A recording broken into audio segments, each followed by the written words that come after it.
S ನಮಸ್ಕಾರ ಸ್ನೇಹಿತರೆ, ತಮ್ಮೆಲ್ಲರೂ ಕೂಡ ಮತ್ತೊಮ್ಮೆ ಕೆಆರ್ ಟ್ಯುಟೋರಿಯಲ್ಸ್ಗೆ ಪ್ರೀತಿಯ ಸ್ವಾಗತವನ್ನು ಕೋರ್ತಾ ಕೆಎ ನೋಟಿಫಿಕೇಶನ್ಗೆ ಸಂಬಂಧಪಟ್ಟಂತೆ ವಿವಿಧ ಹುದ್ದೆಗಳಿಗೆ ಸಂಬಂಧಪಟ್ಟಂತ ಅಧಿಸೂಚನೆ ಹೊರಬಿದೆ. ಸೊ ಈ ಒಂದು ಪರೀಕ್ಷೆಗಳಿಗೆ ಸಂಬಂಧಪಟ್ಟಂತೆ ಅನೇಕ ವಿದ್ಯಾರ್ಥಿಗಳಲ್ಲಿ ಒಂದಿಷ್ಟು ಪ್ರಶ್ನೆಗಳು ಗೊಂದಲಗಳು ಇತ್ತು.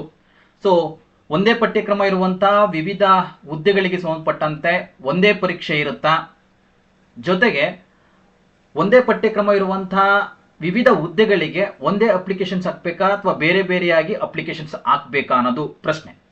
ಅದರ ಜೊತೆಗೆ ಮತ್ತೊಂದು ಇಂಪಾರ್ಟೆಂಟ್ ಪ್ರಶ್ನೆ ಏನಂದ್ರೆ, ಪರೀಕ್ಷೆ ಯಾವಾಗ ನಡೆಯಬಹುದು, ಇದಕ್ಕೆ ಸಂಬಂಧಪಟ್ಟಂತ ಅನೇಕ ರೀತಿಯಂತ ಪ್ರಶ್ನೆಗಳು ಗೊಂದಲಗಳು ಇತ್ತು. ಇದಕ್ಕೆ ಸಂಬಂಧಪಟ್ಟಂತೆ ಸ್ವತಃ ಇಲಾಖೆಯೇ ಅಧಿಕೃತ ಮಾಹಿತಿಯನ್ನು ಕೊಟ್ಟಿದೆ. ಸೊ ಏನೆಲ್ಲ ಮಾಹಿತಿಯನ್ನು ಕೊಟ್ಟಿದೆ, ಸೊ ಏನೆಲ್ಲ ಇದಕ್ಕೆ ಸಂಬಂಧಪಟ್ಟಂತ ಒಂದಿಷ್ಟು ಡಿಟೇಲ್ ಮಾಹಿತಿ ಇದೆ, ಎಲ್ಲವನ್ನು ಕೂಡ ವಿತ್ ಎಕ್ಸಾಂಪಲ್ ನಿಮಗೆ ಈ ಒಂದು ವಿಡಿಯೋದಲ್ಲಿ ಹೇಳ್ತಾ ಹೋಗ್ತೀನಿ. ಹಾಗಾಗಿ ವಿಡಿಯೋವನ್ನ ಸ್ಕಿಪ್ ಮಾಡದೆ ಕೊನೆವರೆಗೂ ನೋಡಿ ಅಂತ ಹೇಳ್ತಾ, ಹಾಗೆ ನಮ್ಮ ಚಾನಲ್ ಅನ್ನ ಯಾರಾದ್ರೂ ಕೂಡ ಹೊಸದಾಗಿ ನೋಡ್ತಿದ್ರೆ ದಯವಿಟ್ಟು ನಮ್ಮ ಚಾನಲ್ ಅನ್ನ ಸಬ್ಸ್ಕ್ರೈಬ್ ಮಾಡ್ಕೊಳ್ಳಿ. ಹಾಗೆ ಪಕ್ಕದಲ್ಲಿ ಕಾಣಂತ ಬೆಲ್ ಐಕನ್ ಪ್ರೆಸ್ ಮಾಡಿ ಅಂತ ಹೇಳ್ತಾ, ಹಾಗೆ ಈಗ ಆಲ್ರೆಡಿ FDA STA ಗೆ ಸಂಬಂಧಪಟ್ಟಂತೆ ತರಗತಿಗಳು ಪ್ರಾರಂಭವಾಗಿದೆ. ಸೊ ಆನ್ಲೈನ್ ಕೋರ್ಸ್ ಇರುತ್ತೆ. FDA ಮತ್ತು SDA ಎರಡನ್ನೂ ಕೂಡ ಸೇರಿಸಿ ನಿಮಗೆ ಸಾಮಾನ್ಯ ಪತ್ರಿಕೆ ಮತ್ತೆ ಸಂವಹನ ಪತ್ರಿಕೆ ಪೇಪರ್ 1 ಪೇಪರ್ 2 ಎರಡನ್ನೂ ಕೂಡ ಸೇರಿಸಿ ನಿಮಗೆ ಕೇವಲ 2999 ರೂಪಾಯಿ ಇರುತ್ತೆ. ಸೊ ಈಗ ತರಗತಿಗಳು ಅಕ್ಟೋಬರ್ 12ರಿಂದ ಪ್ರಾರಂಭ ಆಗ್ತಾ ಇದೆ.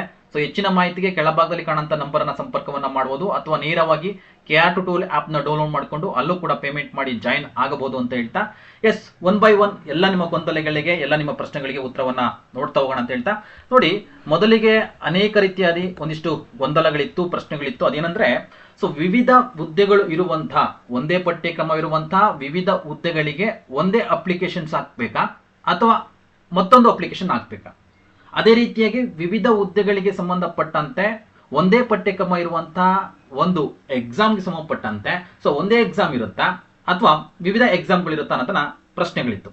ಸೊ ಮೊದಲಿಗೆ ಒನ್ ಬೈ ಒನ್ ಕ್ಲಿಯರ್ ಮಾಡ್ತಾ ಹೋಗೋಣ. ನೋಡಿ ಮೊದಲಿಗೆ ಈಗ ಆಲ್ರೆಡಿ ಇಲಾಖೆಯೇ ಹೇಳಿರುವ ರೀತಿಯಲ್ಲಿ, ಈಗ ಫಾರ್ ಎಕ್ಸಾಂಪಲ್ ಒಂದು ಡಿಗ್ರಿ ಬೇಸ್ಡ್ ಆಗಿ ಈ ಒಂದು ನೀವೇನ್ ಮಾಡ್ತಾ ಹೋಗ್ತೀರಾ, ಅಪ್ಲಿಕೇಶನ್ಸ್ ಆಗ್ತಾ ಹೋಗ್ತೀರಾ ಈ ಒಂದು ಹುದ್ದೆಗಳಿಗೆ.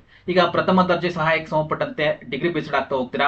ಹಾಗೆ ಸಹಾಯಕ ಅಥವಾ ಸಹಾಯಕ ಗ್ರಂಥಪಾಲಕ, ಸಹಾಯಕ ಲೆಕ್ಕಿಗ, ಕಿರಿಯ ಅಧಿಕಾರಿ, ಗ್ರಂಥಪಾಲಕ, ಕಿರಿಯ ಅಭಿಯಂತರರು, ಸೊ ಈ ಹುದ್ದೆಗಳಿಗೆ ಎಲ್ಲವೂ ಕೂಡ ಎಲಿಜಿಬಲ್ ಇರ್ತೀರಾ ನೀವು. ಸೊ ನಿಮ್ದು ಡಿಗ್ರಿ ಬೇಸ್ಡ್ ಏನಾಗಿರುತ್ತೆ, ಈ ಒಂದು ಕ್ವಾಲಿಫಿಕೇಶನ್ಗೆ ಸಂಬಂಧಪಟ್ಟಂತೆ ಡಿಗ್ರಿ ಕ್ವಾಲಿಫಿಕೇಶನ್ ಸಂಬಂಧಪಟ್ಟಂತೆ ಎಲ್ಲ ಹುದ್ದೆಗಳು ಕೂಡ ಎಲಿಜಿಬಲ್ ಇರ್ತೀರಾ. ಸೊ ಇವುಗಳಿಗೆ ಸಂಬಂಧಪಟ್ಟಂತೆ ಒಂದೇ ಪಠ್ಯಕ್ರಮ ಇದೆ. ಸೊ ಈ ರೀತಿಯಾಗಿ ಒಂದೇ ಪಠ್ಯಕ್ರಮವಿರುವಂತಹ ವಿವಿಧ ಹುದ್ದೆಗಳಿಗೆ ಸಂಬಂಧಪಟ್ಟಂತೆ ವಿವಿಧ ಇಲಾಖೆಯಲ್ಲಿರುವ ವಿವಿಧ ಹುದ್ದೆಗಳಿಗೆ ಸಂಬಂಧಪಟ್ಟಂತೆ ಒಂದೇ ಪರೀಕ್ಷೆ ಇರುತ್ತದೆ. ಓಕೆನಾ. ಸೊ ಪ್ರಥಮ ದರ್ಜೆಯ ಸಹಾಯಕರಿಗೆ ಒಂದು ಪರೀಕ್ಷೆ, ಅದೇ ರೀತಿಯಾಗಿ ಸಹಾಯಕ ಗ್ರಂಥಪಾಲಕರಿಗೆ ಮತ್ತೊಂದು ಪರೀಕ್ಷೆ ಅಥವಾ ಮತ್ತೊಂದು ದಿನದಲ್ಲಿ ಪರೀಕ್ಷೆ, ಈ ರೀತಿಯಾಗಿ ಇರೋದಿಲ್ಲ. ವಿವಿಧ ಹುದ್ದೆಗಳಿಗೆ ಸಂಬಂಧಪಟ್ಟಂತೆ ಒಂದೇ ಪಠ್ಯಕ್ರಮವಿರುವ ಒಂದೇ ಸಿಲೆಬಸ್ ಇರುವಂತಹ ವಿವಿಧ ಹುದ್ದೆಗಳಿಗೆ ಒಂದೇ ಪರೀಕ್ಷೆ ಇರುತ್ತದೆ. ನನ್ನ ಪ್ರಕಾರ ಇದು ಕ್ಲಿಯರ್ ಆಯ್ತು ಅಂತ ಭಾವಿಸ್ತೀನಿ. ಓಕೆನಾ. ಅಂದ್ರೆ ಒಂದೇ ಪರೀಕ್ಷೆ ಮೀನ್ಸ್ ಇಲ್ಲಿ ಅನೇಕ ರೀತಿಯಾಗಿ ಪತ್ರಿಕೆ 1 ಮತ್ತೆ ಪತ್ರಿಕೆ 2 ಇರ್ತವೆ. ಇವುಗಳಿಗೆ ಸಂಬಂಧಪಟ್ಟಂತೆ ಕಂಪ್ಲೀಟ್ಲಿ ಏನ್ ನೋಡ್ತಾ ಇದ್ರ, ಸೊ ಒಟ್ಟಾರೆಯಾಗಿ 6 ಹುದ್ದೆಗಳಿಗೆ ಸಂಬಂಧಪಟ್ಟಂತೆ ಸೊ ಪತ್ರಿಕೆ 1 ಮತ್ತೆ ಪತ್ರಿಕೆ 2 ಅಂತ ಇರುತ್ತೆ. ಸೊ ಇವುಗಳಿಗೆ ಸಂಬಂಧಪಟ್ಟಂತೆ ಪತ್ರಿಕೆ 1 ಸಾಮಾನ್ಯ ಪತ್ರಿಕೆ ಆಗಿರುತ್ತೆ, ಪತ್ರಿಕೆ 2 ಸಂವಹನ ಪತ್ರಿಕೆ ಆಗಿರುತ್ತೆ, ಕನ್ನಡ, ಇಂಗ್ಲಿಷ್, ಈ ಒಂದು ಕಂಪ್ಯೂಟರ್ಗೆ ಸಂಬಂಧಪಟ್ಟಂತೆ. ಸೊ ಇಲ್ಲಿ ಈ ಒಂದು 6 ಹುದ್ದೆಗಳಿಗೆ ಸಂಬಂಧಪಟ್ಟಂತೆ ಒಂದೇ ಪರೀಕ್ಷೆ ಇರುತ್ತೆ. ಯಾರಾದ್ರೂ ಕೂಡ ಈ ಒಂದು 6 ಹುದ್ದೆಗಳು ಕೂಡ ಎಲಿಜಿಬಲ್ ಇದ್ರಿ ಅನ್ನೋದಾದ್ರೆ ಒಂದು ಪರೀಕ್ಷೆಯನ್ನ ಬರೆದ್ರೆ ಸಾಕು, ನಿಮ್ಮ ಮೆರಿಟ್ ಆಧಾರದ ಮೇಲೆ ಆಯಾಯ ಇಲಾಖೆಯಲ್ಲಿ ನೀವು ಸೆಲೆಕ್ಟ್ ಅನ್ನ ಆಗಬಹುದು. ಮತ್ತೊಂದು ಪ್ರಶ್ನೆ ಇತ್ತು, ಇದೇ ರೀತಿಯಾಗಿ ಎಲ್ಲ ಹುದ್ದೆಗಳಿಗೂ ಆಗ್ತಾ ಹೋಗುತ್ತೆ, ಅದನ್ನು ಕೂಡ ನಿಮ್ಗೆ ಹೇಳ್ತೀನಿ. ಸೊ ಮತ್ತೊಂದು ಪ್ರಶ್ನೆ ಏನಂತಂದ್ರೆ, ಈಗ ನಾವು ಒಂದು ಅಪ್ಲಿಕೇಶನ್ಸ್ ಹಾಕ್ಬೇಕಾ ಅಥವಾ ವಿವಿಧ ಹುದ್ದೆಗಳಿಗೆ ಸಂಬಂಧಪಟ್ಟಂತೆ ಅಂದ್ರೆ ಒಂದೇ ಪಠ್ಯಕ್ರಮವಿರುವಂತಹ ವಿವಿಧ ಹುದ್ದೆಗಳಿಗೆ ಅನೇಕ ಅಪ್ಲಿಕೇಶನ್ಸ್ ಹಾಕ್ಬೇಕನ್ನೋದು ಮತ್ತೊಂದು ಪ್ರಶ್ನೆ. ಸೊ ಇಲ್ಲೇನಾಗುತ್ತೆ, ತಮಗೆ ಮೊದಲೇ ಹೇಳಿದಂತೆ ಇಲ್ಲೇನಾಗುತ್ತೆ, ಡಿಗ್ರಿ ಬೇಸ್ಡ್ ನೀವು ಆಗ್ತಾ ಇದ್ರೆ ಒಂದೇ ಪಠ್ಯಕ್ರಮ ಇದೆ. ಮೊದಲಿಗೆ ಒಂದು ಅಪ್ಲಿಕೇಶನ್ಸ್ಗೆ ಏನಾಗುತ್ತೆ, ನಿಮ್ಗೆ ಏನ್ ಫಿಕ್ಸ್ ಆಗಿದೆ, ಈಗ ನಿಮ್ಗೆ ಏನಾಗುತ್ತೆ ಎಕ್ಸಾಮ್ ಫೀನ ಫಿಕ್ಸ್ ಮಾಡಿದ್ದಾರೆ. ವಿವಿಧ ರೀತಿಯ ಒಂದಿಷ್ಟು ಲೈಕ್ ಕ್ಯಾಸ್ಟ್ ವೈಸ್ ಅಲ್ಲೇನ್ ಮಾಡ್ತಾ ಹೋಗ್ತಾರೆ, GM ಗೆ ಸಂಬಂಧಪಟ್ಟಂತೆ, ಹಾಗೆ SC ST ಗೆ ಸಂಬಂಧಪಟ್ಟಂತೆ, ಅಂಗವಿಕಲರಿಗೆ ಸಂಬಂಧಪಟ್ಟಂತೆ ಈ ರೀತಿಯಾಗಿ ಫಿಕ್ಸ್ ಆಗ್ತಾ ಹೋಗಿದೆ. ಸೊ ಅದೇ ರೀತಿಯಲ್ಲಿ ಮೊದಲಿಗೆ ಒಂದು ಅಪ್ಲಿಕೇಶನ್ಗೆ ಏನಾಗುತ್ತೆ, ಆ ಒಂದು ಮೊದಲ ಅಮೌಂಟ್ ಏನಿರುತ್ತೆ ಅಂದ್ರೆ ಏನ್ ನಿಮ್ಗೆ ಸ್ಟಾರ್ಟಿಂಗ್ ಅಮೌಂಟ್ ಇರುತ್ತೆ, ಅಥವಾ 750 ರೂಪಾಯಿ ಅಥವಾ 200 ರುಪೀಸ್ ಈ ರೀತಿಯಾಗಿ ಇರುತ್ತಲ್ಲ, ಸೊ ಅದು ಒಂದು ಅಪ್ಲಿಕೇಶನ್ ಪ್ರಥಮ ಬಾರಿಗೆ ಒಂದು ಹುದ್ದೆಗೆ ಸಂಬಂಧಪಟ್ಟಂಗೆ ಕಟ್ಟಾಗುತ್ತೆ. ಮತ್ತೊಂದು ನೀವು ಹುದ್ದೆಗಳು ಕೂಡ ಎಲಿಜಿಬಲ್ ಇದ್ದೀರಾ ಅನ್ನೋದಾದ್ರೆ ಆ ಹುದ್ದೆನ ನೀವು ಆಡ್ ಮಾಡ್ತಾ ಹೋಗಾಗುತ್ತೆ. ಪ್ರತಿಯೊಂದು ಹುದ್ದೆನ ಆಡ್ ಮಾಡ್ದಂಗೆ ನಿಮ್ಗೆ ಏನಾಗುತ್ತೆ 100 ರುಪೀಸ್ ಎಕ್ಸ್ಟ್ರಾ ಕಟ್ ಆಗುತ್ತೆ. 100 ರುಪೀಸ್ ಏನಾಗುತ್ತೆ ಎಕ್ಸ್ಟ್ರಾ ಕಟ್ ಆಗ್ತಾ ಹೋಗುತ್ತೆ. ಅರ್ಥ ಆಗ್ತಿಲ್ಲ. ಸೊ ನಿಮ್ಗೂ ಇದು ಕೂಡ ಕ್ಲಿಯರ್ ಐತೆ ಅಂತ ಭಾವಿಸ್ತೀನಿ. ಈಗ ಏನಾಗುತ್ತೆ, ಡಿಗ್ರಿ ಬೇಸ್ಡ್ ಸಂಬಂಧಪಟ್ಟಂಗೆ 6 ಹುದ್ದೆಗಳಿಗೂ ಕೂಡ ಎಲಿಜಿಬಲ್ ಇದ್ದೀರಾ.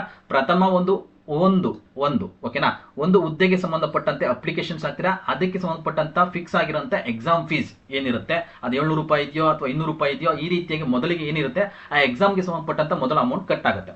ಅದರ ಜೊತೆಗೆ ಏನಾಗ್ತಾ ಹೋಗುತ್ತೆ, ಏನಾದ್ರೂ ಕೂಡ ನೀವು ಎಕ್ಸ್ಟ್ರಾ ಹುದ್ದೆಗಳನ್ನ ಬಯಸಿದ್ದೆ ಆದ್ರೆ ಪ್ರತಿಯೊಂದು ಹುದ್ದೆಗೆ ಏನಾಗ್ತಾ ಹೋಗುತ್ತೆ 100 ರೂಪೀಸ್ ಫೀಸ್ ಏನಾಗುತ್ತೆ ಎಕ್ಸ್ಟ್ರಾ ನಿಮ್ಗೆ ಆಡ್ ಆಗ್ತಾ ಹೋಗುತ್ತೆ. ಕೊನೆಗೆ ಎಲ್ಲ ಅಮೌಂಟ್ ಸೇರಿಸಿ ನಿಮ್ಗೆ ಏನಾಗುತ್ತೆ ಎಕ್ಸಾಮ್ ಫೀಸ್ ಅನ್ನ ಕಟ್ಟಬೇಕಾಗುತ್ತೆ. ಇದು ಕೂಡ ಕ್ಲಿಯರ್ ಆಯ್ತು ಅಂತ ಭಾವಿಸ್ತೀನಿ.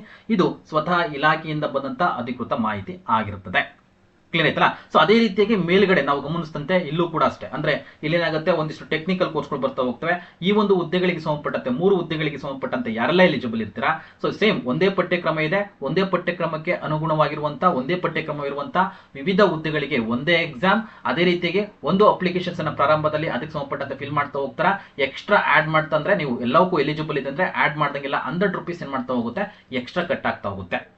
ಕ್ಲಿಯರ್ ಆಯ್ತಲ್ಲ. ಸೊ ಇದು ಕೂಡ ನಿಮಗೆ ಸೊ ವೆರಿ ಇಂಪಾರ್ಟೆಂಟ್ಲಿ ಇದು ಅನೇಕ ರೀತಿಯ ಗೊಂದಲ ಇತ್ತು, ಎಷ್ಟು ಹಾಕ್ಬೇಕು ಏನಾಗಬೇಕು ಅಂತ, ಇದು ಕೂಡ ಕ್ಲಿಯರ್ ಆಯ್ತು ಅಂತ ಭಾವಿಸ್ತೀನಿ. ಹಾಗೆ ಮತ್ತೊಂದು ನಾವು ಗಮನಿಸಬಹುದು, ಇಲ್ಲಿ PUC ಆಧಾರದ ಮೇಲೆ ಅಂದ್ರೆ PUC ಗೆ ಸಂಬಂಧಪಟ್ಟಂತೆ ಪ್ರಮುಖವಾಗಿ ಇಲ್ಲಿ SDA ಬರುತ್ತೆ ಅಲ್ವಾ, ದ್ವಿತೀಯ ದರ್ಜೆಯ ಸಹಾಯಕ SDA, ಕಿರಿಯ ಸಹಾಯಕ, ಸಹಾಯಕ ಸಂಚಾರ ನಿರೀಕ್ಷಕ, ಹಾಗೆ ನಿರ್ವಾಹಕ ಹುದ್ದೆಗಳಂತ ನೋಡ್ತಾ ಹೋಗ್ತೀವಿ. ಪ್ರಮುಖ 4 ಹುದ್ದೆಗಳನ್ನ ನೋಡ್ತಾ ಹೋಗ್ತೀವಿ. PUC ಬೇಸ್ಡ್ ಏನ್ ಮಾಡ್ತಾ ಹೋಗ್ತಾರೆ, ಈ ಒಂದು ಪರೀಕ್ಷೆಗಳು ನಡೀತಾ ಹೋಗುತ್ತೆ. ಈ ಎಲ್ಲಾ ಹುದ್ದೆಗಳಿಗೆ ಒಂದೇ ಪಠ್ಯಕ್ರಮ ಇರೋದ್ರಿಂದ ಒಂದೇ ಪಠ್ಯಕ್ರಮಕ್ಕೆ ಇರುವಂತಹ ವಿವಿಧ ಇಲಾಖೆಯ ವಿವಿಧ ಹುದ್ದೆಗಳಿಗೆ ಒಂದೇ ಪರೀಕ್ಷೆ ಇರುತ್ತದೆ.